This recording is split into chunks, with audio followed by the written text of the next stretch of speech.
अस्सलामुअलैकुम वरहमतुल्लाह। अऊज़ु बिल्लाहि मिनश शैतानिर रजीम। बिस्मिल्लाहिर रहमानिर रहीम। रब्बी ज़िदनी इल्मा। रब्बी ज़िदनी इल्मा। रब्बी ज़िदनी इल्मा। कुरान और पारे की इब्तिदा से पहले मैंने आपको पहले क्लास में बताया था कि आपको ये दुआ पढ़ना है, और इंशाअल्लाह कुछ दिनों के अंदर ये दुआ हर एक बच्चे को मुँह ज़बानी याद हो जाना चाहिए या कि नहीं। जब इस दुआ को पढ़कर आप कुरान की पारे की इब्तिदा करोगे तो आप सब पढ़ते चले जाओगे। तो आज का जो हमारा डे है वो कौन सा डे है? आज डे 3। आज हमारा डे 3। आज हम की इब्तिदा करते हैं। आइए इब्तिदा करते हैं। हम पहले अपने पिछला रिवीजन हम करते हैं। हमने आपको पहले कुछ हरूफ पढ़ाए थे। अलिफ, बा, ता, सा, जीम, हा, खा। 1 2 3 4 5 6 7। ये 7 हरूफ हमारे कंप्लीट हो चुके हैं। और इन 7 हरूफ के बारे में हमने पढ़ा था। जो हमारा अलिफ है वो एकदम नॉर्मल सीधा साधा हर्फ है। कैसा हर्फ है? नॉर्मली सीधा साधा हर्फ है। अलिफ क्या है? नॉर्मली और बिल्कुल एकदम सीधा साधा हरूफ है। इसके अंदर ज़्यादा कोई पढ़ने में इसको मुश्किल नहीं है। उसके बाद दूसरा हर्फ आता है हमारा बा। क्या आता है? इसकी प्रोनाउंसिएशन करो आप लोग कौन मेरे साथ। बा, बा। दोनों लब आपस में मिल जाए, मर्ज हो जाए, तब बा होगा। फिर से कहें बा। उसके बाद तीसरा हरूफ था हमारा ता। जबान की नोक बाहर निकालना और अंदर के दांतों के ऊपर के दांतों के अंदर हिस्से पे लगाना है। ता, ता। उसके बाद चौथा हरूफ था सा। जबान की नोक किनारा बाहर निकालना है। उसके बाद अंदर नहीं करना है इसको ता की तरह। ता में जबान के किनारे को अंदर किया जाता है, ऊपर के दांतों के पीछे लगाया जाता है। लेकिन सा में हम क्या करेंगे? बाहर ही रखेंगे और बहुत सॉफ्टनेस के साथ इसको अदा करेंगे। सा। देखिए मेरी जबान देखिए, सा। ठीक, बहुत बढ़िया, माशाल्लाह। और एक बात और गौर फिक्र कर चले, मैंने बताया था कि आपको ये क्या है, एक जोर से बोलिए बच्चों, ये फैमिली है। ये फैमिली नंबर 1 है हमारी, ठीक है। ये फैमिली नंबर 1 है।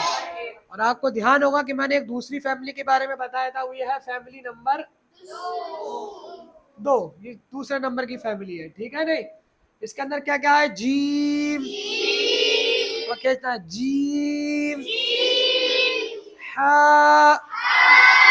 लफ्ज़ हा जो है ये हलक से अदा हुआ। कहाँ से अदा होगा?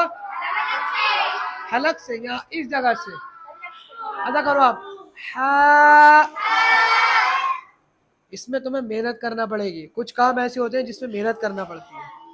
करना पड़ती है नहीं करना पड़ती है? मैंने देखा है बाहर बच्चे मैच खेलते हैं, लेकिन बैटिंग करना तो आसान होती है, बॉलिंग करने में क्या लगती है? मेहनत लगती है। फील्डिंग करना भी आसान होती है, लेकिन बॉलिंग में बहुत मेहनत लगती है। तो इसी तरीके से अलिफ को पढ़ने में बहुत आसानी होती है, जीम को पढ़ने में बहुत आसानी होती है, बा को पढ़ने में आसानी होती है। मेहनत लगती है सा में, मेहनत लगती है हा में। तो मेरे बच्चों, मेहनत वाले जो हरूफ हैं उसमें तुम्हें मेहनत करना है। मेहनत वाले जो हरूफ हैं उसमें तुम्हें क्या करना है? मेहनत करना है।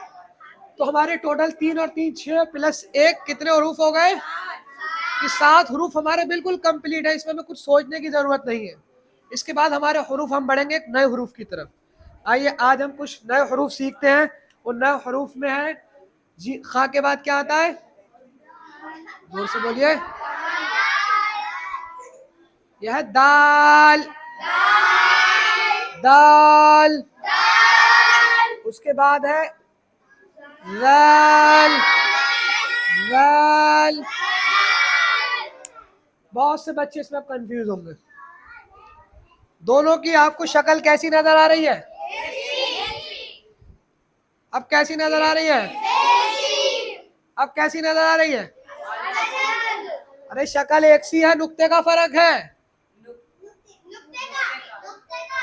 अरे तुम्हें मैं यहाँ कैमरे के सामने खड़ा करूं और तुम्हारे एक बड़ी सी विग लगा दूं, क्या तुम बदल जाओगे? क्या तुम लड़का से लड़की बन जाओगे? अरे नहीं बनोगे ना, तुम्हारी विग चेंज होगी। इसी तरीके से इसकी शक्ल सेम ही है दोनों की, बस फर्क किस चीज का है? नुक्ता फर्क पैदा करता है। एक इंसान है जो टोपी लगाकर टहलता है, वो कहलाया जाता है अच्छा बच्चा, और एक बच्चा है जो बगैर टोपी के जिसकी पैंट पहनकर बटन खोल के टहलता है, वो क्या कहलाया जाता है? बुरा बच्चा। तो तुम्हें कौन सा बच्चा बनना है? हर एक चीज की एक पहचान होती है, अच्छे बुरे की पहचान होती है। अच्छा बच्चा कुर्ता पजामा पहन के टहलेगा, टोपी ला के टहलेगा, मस्जिद में टहलेगा, और बुरा बच्चा कपड़े खोल के टहलेगा, टोपी हटा कर टहलेगा, शैतानी करता हुआ टहलेगा। तो लिहाजा तुम्हें कौन सा बच्चा बनना है? अच्छा बच्चा। तुम्हें फर्क करना है, डिफरेंस करना है। तो इसी तरीके से हम भी डिफरेंस कर रहे हैं, इसी तरीके से हम भी डिफरेंस कर रहे हैं। किस चीज में?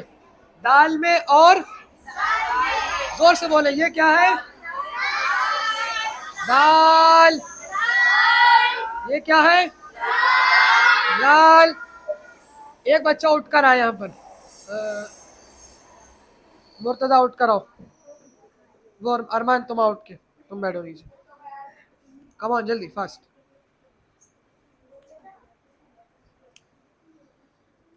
अब ये दोनों क्या है? एक से ये दोनों क्या है? अरे नाम बताओ इनका, क्या है? दाल दाल है। क्या है ये? दाल नहीं है मेरा लाल, ये दाल नहीं है, ये दोनों दाल है। अब तुम में से किसी एक को, बच्चों बताओ, आगे वाले को जाल बनवाए या पीछे वाले को? पीछे वाले को। जाल आगे आता है, दाल पहले आता है। तो लिहाजा इसको जाल बनाकर दिखाओ, कैसे बनेगा ये जाल। कोई मुश्किल है इसमें? बैठ जाओ, बैठ जाओ जाके। इसमें इसके जाल बनाने में कोई मुश्किल है? नहीं है। ये दाल है, ये जाल है नॉर्मली। फर्क क्या है? दोनों की शक्ल सेम है, बस फर्क क्या है? जोर से बोलो। बच्चे सब एक से ही है, लेकिन फर्क क्या हो जाएगा? कोई टोपी लगाकर टहलेगा, कोई टोपी हटाकर टहलेगा। उसके बाद आगे हमारे हुरूफ आते हैं रा, जा। अच्छा एक बात और जहन नशीन करते चले, ये फैमिली नंबर 3 है, ये फैमिली नंबर 4 है। 3 है, फैमिली 4। ये हमारे पास कितनी फैमिली बन गई टोटल? 4 फैमिली हो गई। अलिफ तो अकेला तने तनहा है। अलिफ की बाकी फैमिली में 3 लोग हैं, जीम की फैमिली में 3 लोग हैं। अब फैमिली थोड़ी कम हो गई, कितनी तादाद, पॉपुलेशन थोड़ी, इसमें 2 पर्सन है। कितने पर्सन है? एक दाल है, एक जाल है। अब पहचानने में थोड़ी और आसानी होगी। यहाँ थोड़ी मुश्किल हो रही थी, 3 भाई थे, यहाँ थोड़ी आसानी है, 2 भाई हैं। जितने ज्यादा होंगे उतनी मुश्किल होगी पहचानने में, ध्यान रखना। तो यहाँ अब 2 हैं, रा वाली फैमिली में भी 2 हैं। अच्छा एक कॉमन सी बात आप नोट करें, मैं इन दोनों का नुक्ता हटा दूं, ये दोनों सेम ही तो लग रहे हैं। ये दाल दाल, ये रा रा। फर्क काय से हो रहा है? नुक्ते से। नुक्ता समझ लो तुम्हारी टोपी है, तुम्हारी दाढ़ी है, तुम्हारा अच्छा लिबास है, ये नुक्ता है। इंसान सब सेम है, फर्क क्या है? उनके हुलिये का, उनके अदब का, उनके मैनर्स का। कुछ बच्चों के अंदर मैनर्स होता है, कुछ के अंदर नहीं होता है। तो लिहाजा जिनके अंदर मैनर्स यानी अदब होता है वो अलग चमकते हैं, और जिनके अंदर नहीं होता वो चमकते हैं नहीं, लोग उनको चमका देते हैं और पिटाई लगा के उनको। समझ रहे हो नहीं? तो इसको जाल बनाना पड़ेगा। मुझे क्या करना पड़ेगा? आवाज नहीं आ रही, जोर से बोलो। इस पर लगाऊं, इस पर लगाऊं? इस पर या इस पर? इस पे लगा दूं? तो इस पे क्यों नहीं? क्यों इस पे क्यों नहीं लगेगा नुक्ता? क्योंकि खा है, खा के बाद तो दाल आएगा, दाल पे नुक्ता नहीं होता है, लिहाजा इस पर नुक्ता लगेगा। लग गया? इस पर नुक्ता लगा, इस पर। पीछे वाले पर लगा दूं तो हो जाएगा? क्यों नहीं होगा? और इस जाल के बाद रा आता है, रा पे नुक्ता नहीं होता, लिहाजा जाबो हम पढ़ेंगे। ठीक है, ये हमारे कितने हुरूफ होगा टोटल? 7, 8, 9, 10 और 11। ये टोटल हुरूफ हमारे कितने हो गए? 11। हुरूफ तहजी में मैंने कितने हुरूफ बताए थे? 29। 29 हुरूफ है हुरूफ तहजी, अलिफ से लेकर या तक। अगर जिन बच्चों को याद नहीं हो अलिफ से लेकर या तक गिन ले हुरूफ पर उंगली रख करके, तो टोटल 29 हुरूफ आपको मिलेंगे। ठीक है नहीं, 29 में से हमने 11 पढ़ लिए, 29 में से 11 को माइनस कर दें तो कितने बचेंगे? 18 हुरूफ। अभी 18 हुरूफ हमें और पढ़ना है। इंशाल्लाह इस वीक के अंदर इस पूरी तख्ती को कंप्लीट कर कर हम अपने सबक को आगे बढ़ाएंगे। तो आप बच्चों सबके बात समझ में आ रही है? 11 हुरूफ हमने पढ़ लिए। कल इंशाल्लाह तबारक व तआला दाल, जाल, रा, अज़ा के बारे में इनको डीपली डिस्कस किया जाएगा। ठीक है नहीं, बच्चों से बुला करके उनसे पूछा जाएगा कि दाल और जाल में क्या फ़र्क है, रा और ज़ा में क्या फ़र्क है। तो इंशाल्लाह मैं समझ सकता हूँ कि तमाम बच्चों को मेरी बात समझ में आ रही है, और जो ऑफलाइन है उन्हें भी, जो ऑनलाइन है उन्हें भी। और अगर किसी को समझ नहीं आ रही है तो मुझसे आकर पर्सनली पूछ भी सकता है, या जो ऑनलाइन मेरी क्लास को देख रहे हैं वो मुझसे आकर कमेंट में आकर पूछ सकते हैं, या मेरा नंबर यहाँ जारी होगा स्क्रीन पर, उस पर भी पूछ सकते हैं। इंशाल्लाह तबारक व तआला कल क्लास को यहीं से चालू करेंगे। सब लोग एक बार दुरूद शरीफ पढ़ें। अल्लाहुम्मा सल्ली अला सय्यदना मौलाना मुहम्मदिन सल्लल्लाहु अलैहि सल्लल्लाहु अलैहि वसल्लम के रसूलुल्लाह सल्लल्लाहु अलैहि वसल्लम। कलमा तैयबा पढ़े आवाज से, ला इलाहा